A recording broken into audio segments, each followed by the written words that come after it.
Hey guys, Noel here, and it is Friday, and I thought I would do a video for the theology and philosophy section of my YouTube channel. This is going to be a take 3 on a video that is titled the existence of God, atheism, and why bad things happen to good people. And the reason I'm doing a take 3 on this isn't so much that I was unhappy with the content of the take 2. The reason I did a take 2 in the first place is because I was getting a lot of comments on the first video. Some were good, some were, just kind of snarky atheists, just kind of trolling, which is kind of annoying. But the ones who had good points, I thought, well, I should address those points better.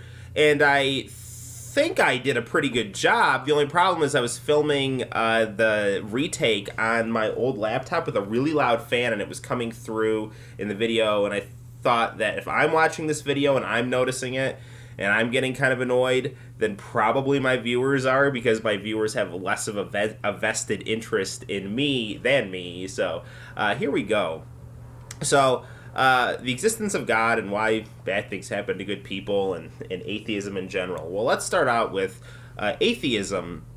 I think that atheism is not an ideology or religion or belief structure that I agree with, but like all belief structures, there are some people who practice them better than others. The atheists who I think are of the highest caliber would be someone like, one second, I'm going to do a shameless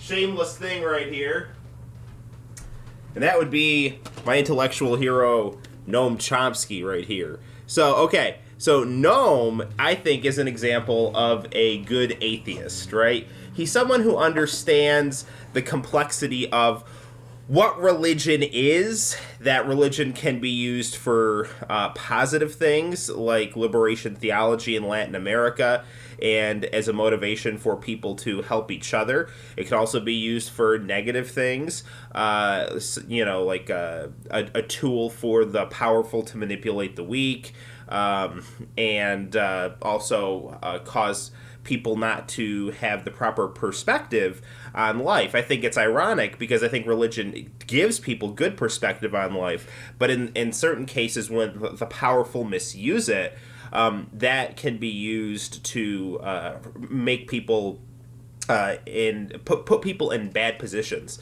I'm thinking a lot of labor relations. The whole idea of, well, you don't need to fight for better working conditions because if you're a good Christian, there'll be pie in the sky when you die. The Jehovah's Witnesses, I think, do religion a huge disservice when they tell their practitioners not to go to college. That, I think, is a huge example of religion being used to manipulate people's growth and fulfillment. And I'm a practicing Catholic. I believe in God. I went to an evangelical Christian high school, and I really like Marxian and Chomskyan theories.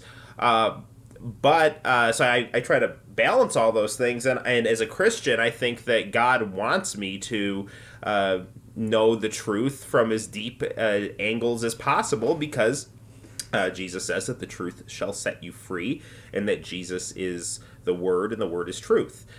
So the whole kind of anti-intellectual, anti-labor dimensions to religion that retard human growth are definitely negative aspects of religion, and those are things that Chomsky notices, but he also notices all the good that Christians have done throughout the 20th century in terms of human rights and national liberation movements, and he says that. So I think even though he's an atheist, he gives religion credit and criticism where it's deserved, and that's why I really respect his opinion, even if I don't agree with it on every level. Karl Marx, I think, is someone who is a pretty good example of a thinking atheist, even though I think that Karl Marx was very emotionally insecure. I think Karl Marx, if you take a look at his life, he very much wanted to fit in to the radical chic of his time, and he really wanted to piggyback on Hegelian philosophy, which rightly criticized and contextualized religion. But I think Karl Marx lost some perspective in his polemics, but he had, from what I understand, a religious father-in-law, and so he understood also the merits of religion, and he said in his quote, that everyone knows, religion is the opium of the people. He also said it's the sigh of the oppressed and the hope of the hopeless. So that religion has a dual function of the pursuit of social justice as well as the things that I just kind of criticized. So these are examples, I think, of good atheists. Bad atheists, I would say, are people who act like simple-minded evangelical televangelists, right? Like Pat Robertson or Jerry Falwell inverted. And so I would categorize someone like a polemicist like Richard Dawkins or Sam Harris, who really doesn't give people who disagree with him even the consideration or the time of day. There's just kind of a smug dismissal and mockery that I think ironically makes them look like idiots.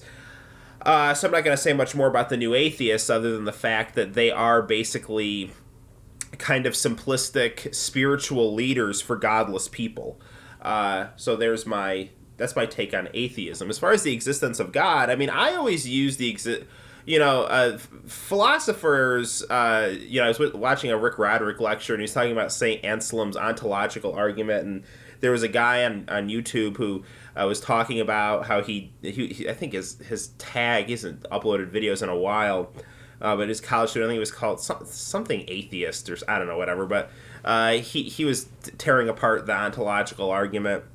I think that the ontological argument, which is basically this, I'm gonna try my best to describe it as a history person who likes to dabble in philosophy. Excuse me.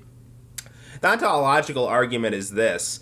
It basically it's within a framework of a discussion between someone who believes in God and someone who doesn't believe in God, and the person who it's Socratic in the sense that it's a dialogue, right? Socrates pursued philosophy through dialogue, and so the Christian or the believer goes to the unbeliever. Well, would you embrace these two criterias of God? That God is something that is greater than that nothing greater can be conceived, and that God exists, and that according to that, God would exist in reality, because the atheist values the real world, right? So the atheist says, yeah. And so then the Christian goes, so you're saying it's logical that God, if he did exist, nothing greater can be conceived with him, and this is something I just left out, would have to exist in the mind and in reality.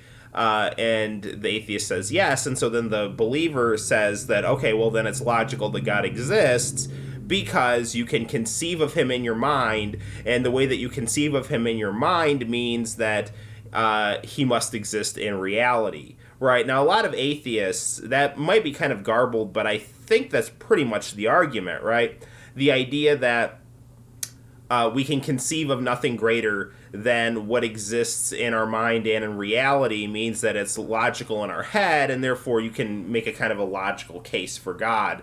I don't really like that argument that much. I think it's interesting, and I kind of buy it, but I think a much better argument for the existence of God, I'm only bringing that up because I kind of feel like talking about it because it's a famous philosophical argument, and I talked about it in the other videos.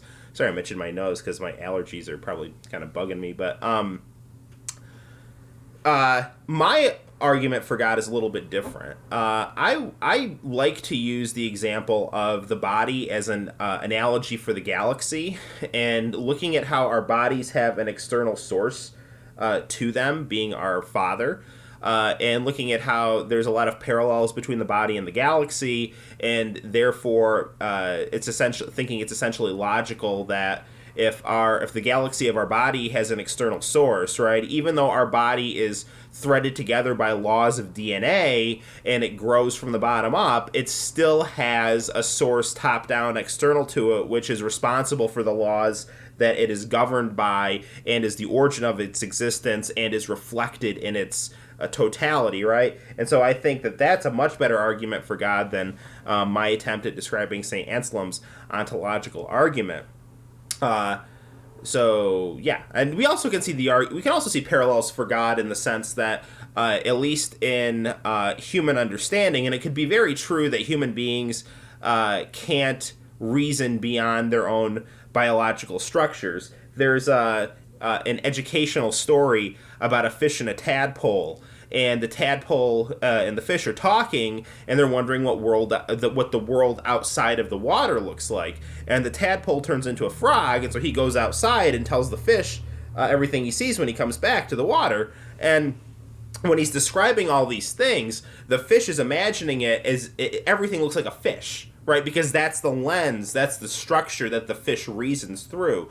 So I think it's pretty logical that we as human beings reason, the way that we reason is very much shaped by our biological faculties and our structures. So now those faculties and structures come from nature, which comes from God, so that there's still real insight programmed into them, but they're very much, I think, subjectively skewed toward a human perspective.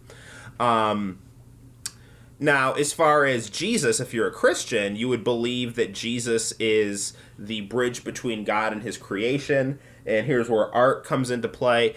A lot of artists, right, are the external source to the internal world of the painting, but sometimes artists interject themselves in their own artwork, or an author interjects himself in his own story to create a deeper connection between his creation and himself.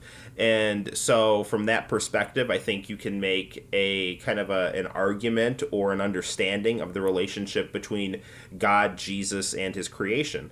Now, as far as why bad things happen to good people, I actually did a video on this, so I'm not going to go too far into it. But I do think that if you believe what I said, and you don't have to, I think that God does allow people to have freedom and creativity within the framework of what he creates. And there are some things that are beyond human control, and there are some things that humans can control. And I think to the extent that human beings control things, I think a lot of the things that we attribute to God as being unfair actually have human origins to them, which are both intentional and unintentional on the human part, right? So, for example, it might be unfair that Hitler is killing a lot of Jews. Well, who told Hitler to kill Jews, right? I mean, Hitler's doing it, and in fact, he's doing it. Hitler kind of associated himself with Christianity, but he was pretty anti-Christian. I mean, there are a lot of people who he had people take down pictures of Jesus and put up pictures of himself in their homes. I know this from people who lived in Nazi Germany. And Hitler was a strong admirer of Nietzsche, who was militantly anti-Christian and essentially structured. If you look at Heidegger, there's a lot of overlap between Nietzschean philosophy and Nazism. Even though a lot of more progressive Nietzscheans distance themselves from that in the same way that progressive Marxists distance themselves from Stalinism, which is fine. I'm just telling you the directions that the philosophy can cut in, and it is an overtly anti-Christian philosophy. I don't know where it was going with that, but I just wanted to say that. Oh, why bad things happen to good people. So, I mean, essentially, that's the downside of humanism, is the atrocities of the 20th century, and also the hubris of the Titanic, right, which didn't have a cruel ideology behind it except for human hubris, right? Well, why did so many people die in the Titanic? Well, who told you not to pack enough lifeboats? Why is that God's fault? People value free will when they have it and it's going well, and when they have it and it's going poorly, they blame God for having it. So that's kind of my take on that.